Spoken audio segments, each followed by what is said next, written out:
اعوذ باللہ من الشیطان اللعین الرجیم بسم اللہ الرحمن الرحیم۔ بر دشمن آل رسول لعنت بے شمار۔ ابھی تک جو میڈیا ایک اونٹ کے پیر کٹنے پہ اتنا شور مچا رہی تھی، اتنا زیادہ شور مچا رہی تھی کہ وہ اب پارا چنار میں جو ظلم کیا جا رہا ہے اس پہ خاموش کیوں؟ کیا وہاں پہ انسان نہیں رہتے؟ ابھی تک یوں ہو رہا تھا کہ جب اس اٹھنی کا پیر کاٹا گیا تو ہر میڈیا پہ دکھایا جا رہا تھا کہ کس طریقے سے ایک بے زبان پہ ظلم کیا جا رہا ہے۔ انسان کی غیرت اب اتنی مر چکی ہے، انسان اب خود ہی اتنا گر چکا ہے، اتنا مر چکا ہے کہ وہ پارا چنار میں جو ظلم کیا جا رہا ہے اس کے اوپر اب بولنے کی قوت بھی نہیں رکھتا۔ اب وہ اپنے منہ سے کلام بھی نہیں کر رہا ہے، نہ ہی ان کے حمایت میں بول رہا ہے، نہ ہی ان کے خلاف بول رہا ہے۔ کیا انسان کے اندر انسانیت مر چکی ہے؟ کیا ہم قیامت کی طرف اپنا قدم بڑھاتے جا رہے ہیں؟ آج یہ جو پارا چنار میں جو ظلم و ستم کیا جا رہا ہے، جو شیعوں کا جو قتل عام کیا جا رہا ہے، کیا یہ ایک انسانیت ہے؟ کیا یہ ایک تم امت محمدی اپنے آپ کو کہہ سکتے ہو کہ ہم اس نبی کا کلمہ پڑھتے ہیں کہ جس کو اللہ نے اپنا حبیب کہا ہے؟ کیا تم ایسا کہہ سکتے ہو؟ قیامت کے دن تمہارا کیا حال ہوگا؟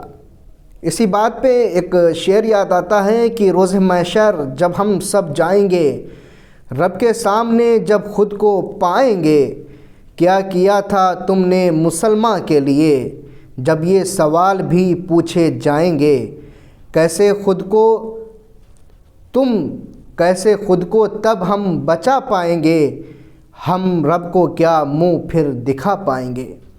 جب ہم اللہ کے سامنے جائیں گے تو کیا منہ دکھائیں گے کہ ہم نے مسلمانوں کے اوپر اتنا زیادہ ظلم کیا؟ آج یہ جو پارا چنار میں جو ظلم کیا جا رہا ہے اہل تشیع کے اوپر، یہ جو قتل عام کیا جا رہا ہے، آخر اس پہ مسلمان خاموش کیوں ہیں؟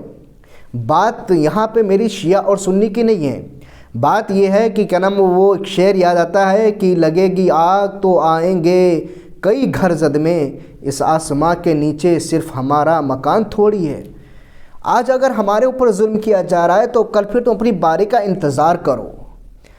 آج اگر ہمارا قتل کیا جا رہا ہے تو پھر کل اپنے قتل ہونے کا انتظار کرو، کیونکہ جب آگ لگتی ہے نا تو پھر ایک جگہ باقی نہیں رہتی جب تک کہ اس کو روکا نہ جائے۔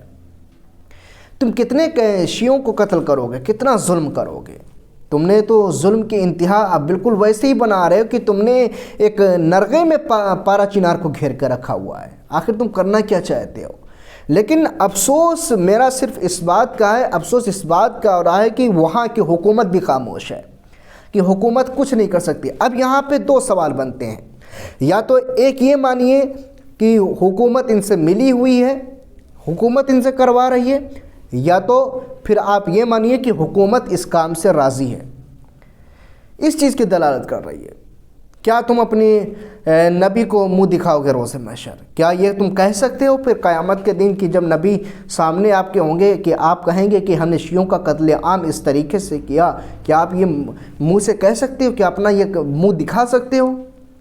آج یہ شیعوں کے اوپر جو پارا چنار میں جو ظلم اور تشدد کیا جا رہا ہے، اس طریقے سے جو قتل عام جو کیا جا رہا ہے، اس پہ خاموش ہونا یہ ایک بزدلی کی علامت ہے۔ یہ ایک انسان بزدل بنتا ہوا جا رہا ہے۔